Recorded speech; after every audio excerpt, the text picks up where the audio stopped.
শুরু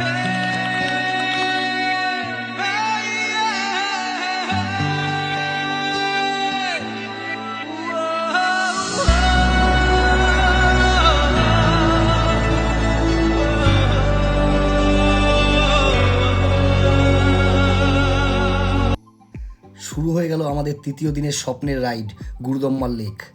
আমরা লাচেন থেকে ঠিক 9টায় বেরিয়ে পড়লাম গুরুদম্বার লেকে যাওয়ার জন্য। হোটেল থেকে বেরিয়ে কিছুটা যাওয়ার পর আমাদের চোখে পড়ল অপূর্ব প্রকৃতির সৌন্দর্য। লাচেন থেকে বেরিয়ে কিছুটা রাস্তা খুবই বাজে ছিল, সেটা তোমরা দেখতেই পাচ্ছ। প্রায় 3 কিলোমিটার মতো এমনই রাস্তা বাজে ছিল। তারপর থেকে রাস্তা খুবই ভালো আর আশেপাশে সৌন্দর্য ছিল দেখার মতো। সত্যি কথা বলতে আমাদের কাছে এই রাইডটা একটা চ্যালেঞ্জিং রাইড ছিল।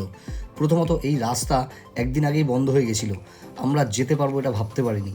একদিন বন্ধ হচ্ছে, একদিন খুলছে। তার থেকেও বড় কথা, আমাদের সাথে ছিল এক নতুন রাইডার, তার ছিল 125 সিসি পালসার বাইক। ওর বাইকটা প্রথমে পারমিশন না পাওয়ায় ও একটু দুঃখ পেয়েছিল। তারপর পারমিশন পাওয়ার পরে ও আস্তে আস্তে ওর মিশনটা কমপ্লিট করেছে। আর এটা নিয়ে আমরাও একটু চিন্তিত ছিলাম, গাড়ি ঠিকমতো পারফরমেন্স দেবে কিনা। আর ওর কাছেও একটা বড় চ্যালেঞ্জ ছিল যে ও নিজের 125 সিসি বাইক নিয়ে স্বপ্নের রাইড কমপ্লিট করবে। তা ও সেটা পেরেছে, আর আমরাও ঠিকভাবে আমাদের রাইডটা কমপ্লিট করতে পেরেছি। তোমরা দেখতেই পাচ্ছ যে রাস্তার পরিস্থিতি কতটা খারাপ, কিছু কিছু জায়গায় কাজও চলছে।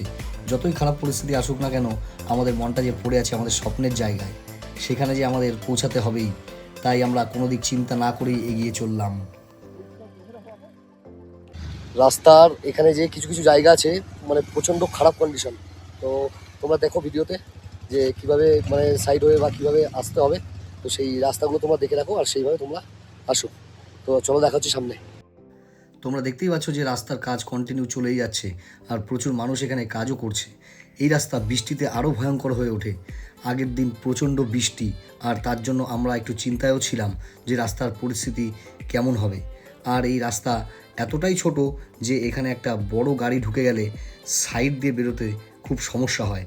তোমরা দেখো, এই যে দেখতেই পাচ্ছ যে সামনে একটা বড় গাড়ি ঢুকে পড়েছে, তা বেরোতে খুবই অসুবিধা হচ্ছে আমাদের। আর সাইডে তোমরা দেখতেই পাচ্ছ পাথর পাথর ভর্তি একদম, তো এখান দিয়ে বেরোনো খুবই মুশকিল। তো আমরা গাড়িটাকে ছেড়ে দিলাম। ছেড়ে দেওয়ার পরে আমরা আস্তে আস্তে সাইড হয়ে বেরোলাম।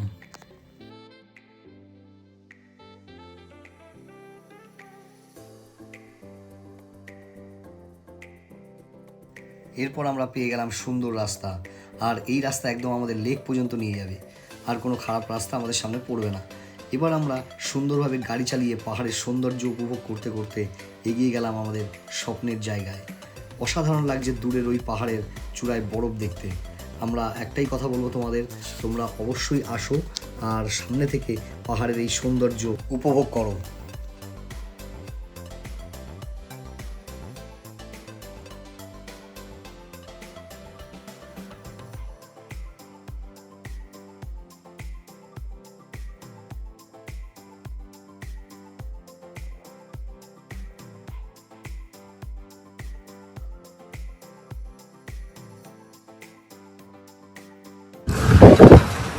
আমরা আর গুরুদম্বার লেক থেকে 14-15 কিলোমিটার পেছনে রয়েছি। তোমরা দেখতেই পাচ্ছ যে আমরা পৌঁছে গেছি। এটা ছিল আমার একটা স্বপ্ন। তো আমি 2021 সালে এসেছিলাম, 22 সালে এসেছিলাম। তো তখন আমি নর্মালি বৃষ্টি মানে প্রচণ্ড পরিমাণে বৃষ্টি পেয়েছি, তো খারাপ পরিস্থিতি ছিল। তো এবারে তোমরা দেখছো আমি সেইভাবে প্ল্যান করে বেরিয়েছি যে এবারে ওয়েদারটা যেরকম ভালো হয় আর এরকম একটা সৌন্দর্যের সামনাসামনি হই, তো আমি সেটা করতে পেরেছি। আর বলছি তোমরা অনেকেই ভাবছো যে আমরা আজকে বলে কালকে যেতে পারি, কিন্তু এটা হচ্ছে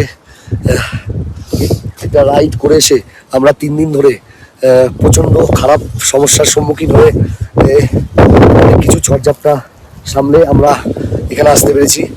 আর কালকে অবধি আমাদের কোনো আশা ছিল না যে আমরা আসতে পারবো না, কেননা ল্যান্ডস্লাইড হয়েছিল, রাস্তা বন্ধ হয়ে গেছিলো। তো আজকে সকালবেলা স্বাভাবিক হওয়ার জন্য, কালকে সকালে স্বাভাবিক হওয়ার জন্য আমরা সাথে সাথে কল পাই যে পরিস্থিতি ঠিক হয়ে গেছে। তো আমরা সেইভাবে বেরিয়ে আমরা এখনো পর্যন্ত এই অবধি এসেছি। আমাদের একজন রয়েছে পিছনে, ও টুবাই, ও মোবাইল ফেলে দিয়ে এসছে পেছনে, ও একটু পেছন দিকে রয়েছে, ও আসছে। তো চলো দেখা একদম লেকে। এই সেই অপরূপ সুন্দর রাস্তা, যেই রাস্তা প্রতিটা বাইকারেরই প্রিয়। এই রাস্তা একদম অবিকল লাদাখের মতো। আমার কিছু সময়ের জন্য মনে হয়েছিল আমরা লাদাখেই রয়েছি। চারিদিকটা বরফ পড়ে এ যেন এক অসাধারণ সৌন্দর্যের রূপ নিয়েছে। এই সৌন্দর্য দেখে কিছু সময়ের জন্য যেন আমি পাহাড় বরফের মধ্যে নিজেকে হারিয়ে ফেলেছিলাম। ঠিক এমনটাই মনে হয়েছিল আমার। আমাদের সাথে অনেক বাইকার্সরাই ছিল, তারা আগে আগে বেরিয়ে গেছে। আমি আস্তে আস্তে বাইক চালিয়ে এই দৃশ্য দেখতে দেখতে যাচ্ছিলাম, কারণ আমি এই সৌন্দর্য খুব তাড়াতাড়ি শেষ করতে চাইছিলাম না।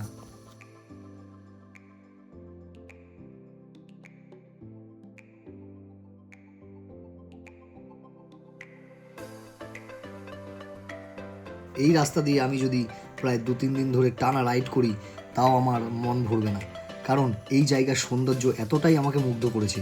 তোমরা দেখতেই পাচ্ছ যে চারিদিক বরফে ঢাকা আর মাঝখানে কিছু কিছু আর্মির ক্যাম্প দেখা যাচ্ছে। দেখতে জাস্ট ওয়াও লাগছে। প্রকৃতির এই সৌন্দর্যের কাছে যেন সব কিছু হার মেনে যাবে।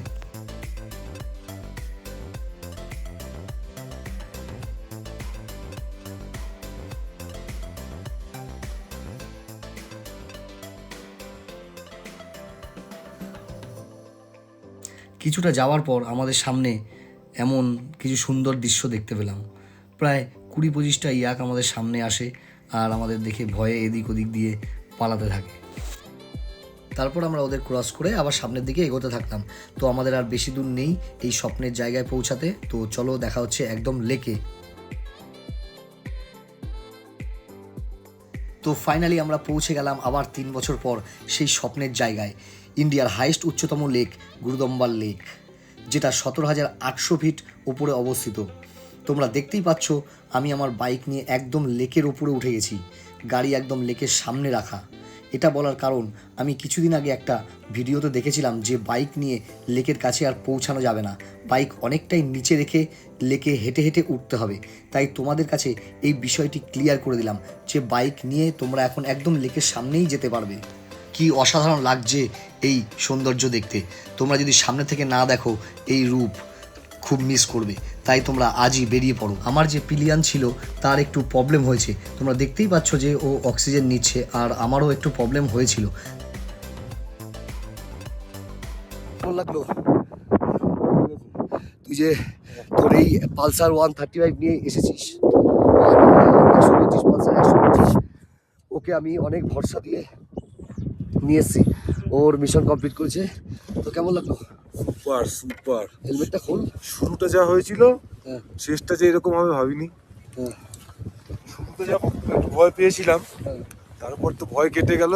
এখন মেন মিশন গুরুদম্বা লেক পৌঁছে গেছি বাইক নিয়ে।